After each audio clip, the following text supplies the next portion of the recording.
आदाब नमस्कार सत श्री अकाल ভিউয়ার্স এখানে আমরা পেয়ে গেছি ম্যাডাম কে। আপনার নাম কি ম্যাম? অঙ্কিতা গোস্বামী। আচ্ছা, বাড়ি কোথায় ম্যাম? 2 নম্বর গভর্নমেন্ট কলোনি। আচ্ছা, মালদা। ওকে ওকে, ঠিক আছে। এখানে কিছু চিরকুট রয়েছে, এখান থেকে একটু বেছে নিন।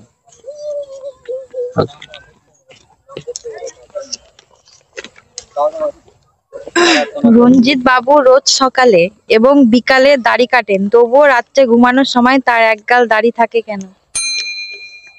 এইটা হচ্ছে প্রশ্ন। ধাঁধা। একটু ভাবলে অ্যানসারটা দিতে পারবেন।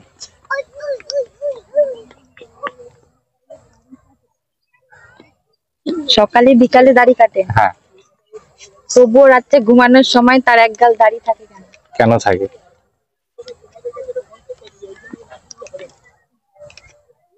কেউ কিন্তু সাইড থেকে বলবেন না, ম্যাডামই অ্যানসারটা দেবে। ওকে, আরে তো কনফিউজ। রঞ্জিত বাবু সকালে এবং বিকেলে দাড়ি কাটে, কিন্তু রোজ রাত্রে ঘুমানোর সময় তার একগাল দাড়ি থাকে কেন? এটা কি করে সম্ভব? দাড়ি দাড়ি দাড়ি কাটে, বুঝতে কি করে পারছি। সম্ভব?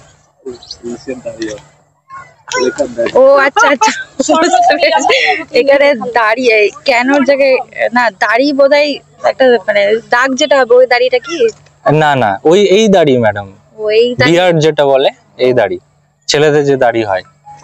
ঠিক আছে, রঞ্জিত বাবু রোজ সকালে এবং বিকেলে দাড়ি কাটে, কিন্তু রোজ রাত্রে ঘুমানোর সময় আবার একগাল দাড়ি হয়ে যায়, মানে থাকে তার কাছে দাড়ি। তো এটা কি করে সম্ভব? এটা তো সম্ভব নয়। দাড়ি কাটছে, তারপরে আবার দাড়ি থাকছে তার কাছে, তার মুখে। How it is possible? একটু ভাবুন,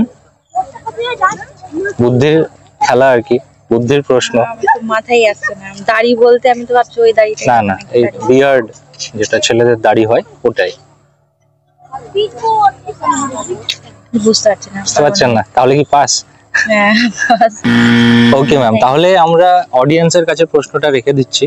ঠিক আছে ভিউয়ার্স, তাহলে তোমরা এই প্রশ্নের উত্তরটা দেবে। রঞ্জিত বাবু রোজ সকালে এবং বিকেলে দাড়ি কাটেন, তবু রাত্রে ঘুমানোর সময় তার একগাল দাড়ি থাকে কেন? এটা কি করে সম্ভব? How it is possible? তোমরা কমেন্ট করে আমাদের ভিডিওর নিচে কমেন্ট বক্সে অবশ্যই এই প্রশ্নের উত্তর দাও। ওকে।